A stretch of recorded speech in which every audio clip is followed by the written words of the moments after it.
Chapter 1. Every night, Max brushed his teeth before bed.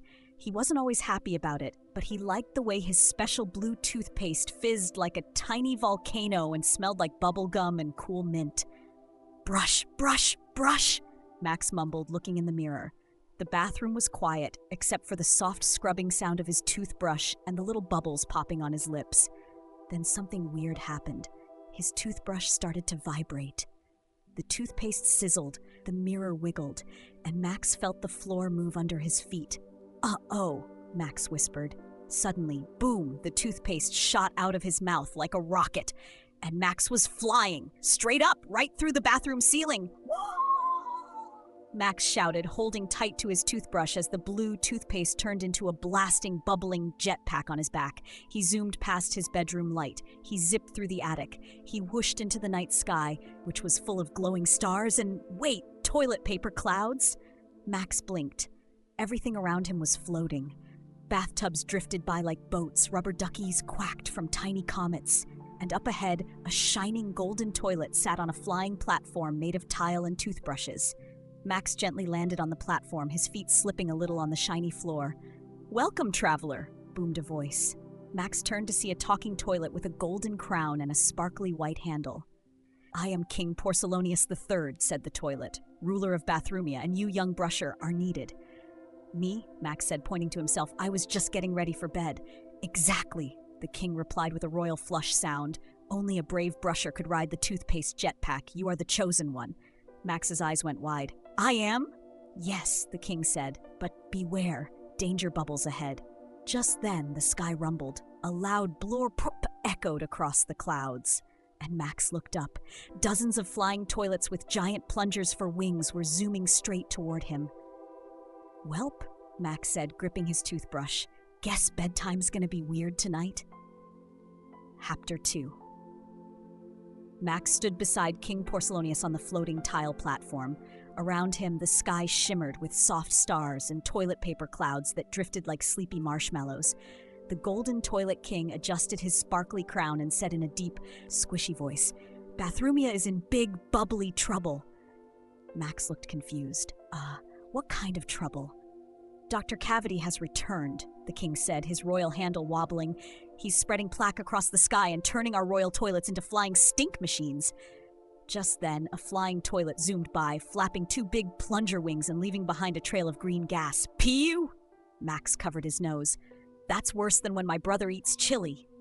The king nodded seriously. "He's using sour candy, soda slime, and old jelly beans to power his army, and he wants to take over all of Bathroomia, even the bathtub islands."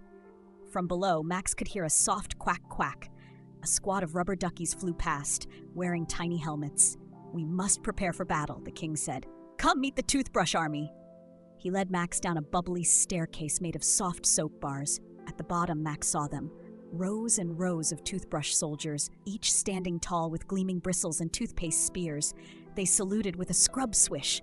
"Whoa," Max whispered. "Are they alive?" "Of course," said the king. "Bathroomia is full of life. Some of us flush, some of us scrub."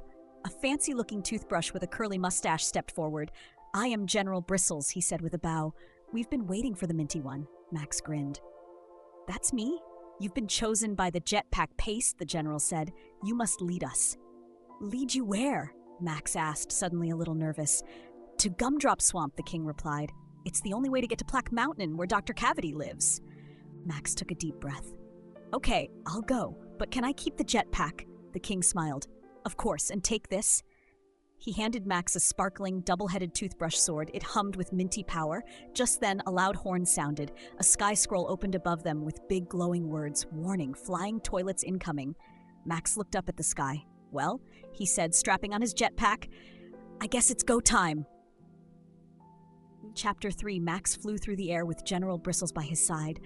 Below them stretched a squishy, sticky place called Gumdrop Swamp. "Is it made of candy?" Max asked.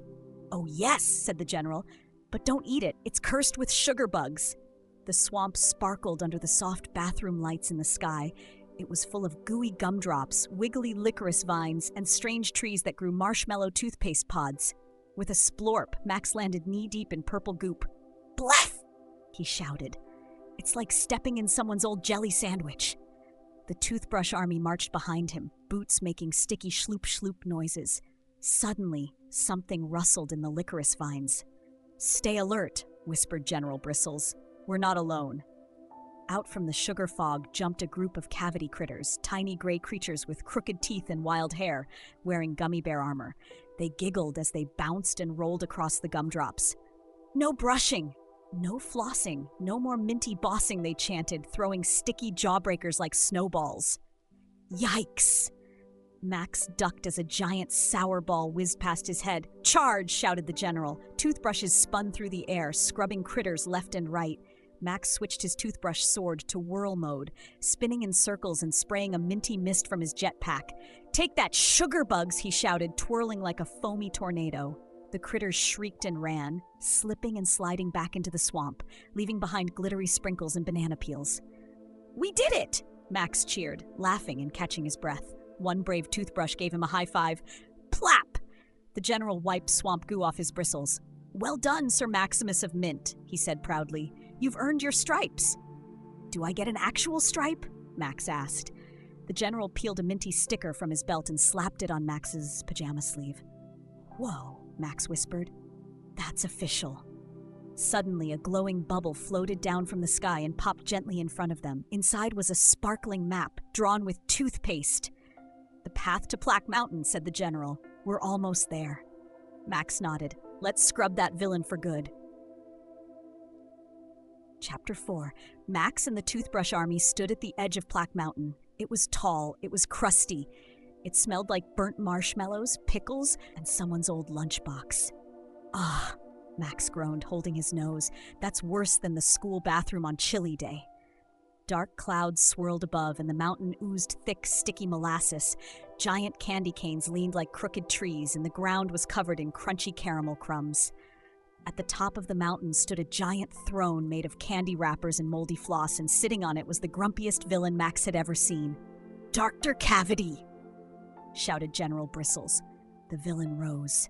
He was green and lumpy, with wild yellow hair and a smirk that smelled like sour milk. "Well, well, well." Dr. Cavity sneered.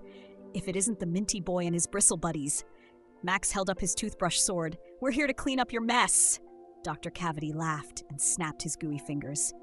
From behind him rose the Tooth Decayinator 9000, a machine made of candy corn, soda fizz tanks, and old toothbrushes glued together with peanut butter. "You'll never stop me," the villain cried. "Soon all of Bathroomia will be too sticky to scrub." With a roar, the Decayinator blasted a stream of cola slime down the hill. "Toothbrushes! Scrub formation!" shouted the general.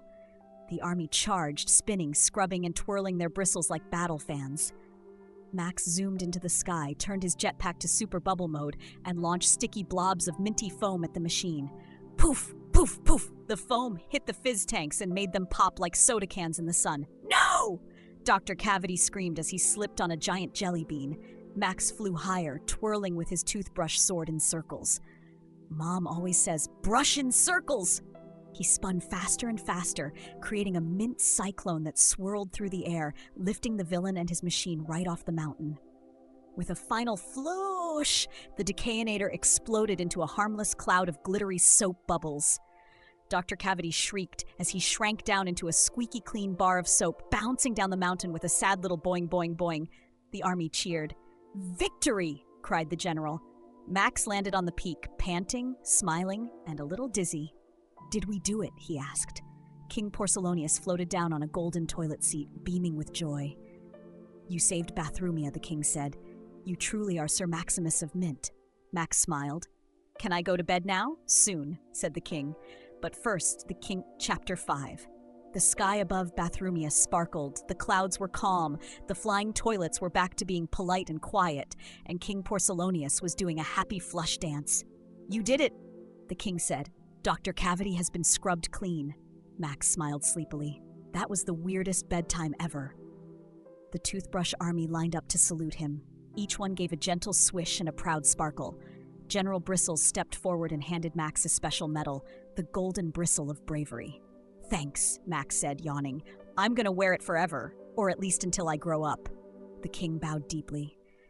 "As long as you brush twice a day, our skies will stay squeaky clean." A soft humming sound filled the air. Max's toothpaste jetpack began to bubble and fizz again. "It's time," the king said gently.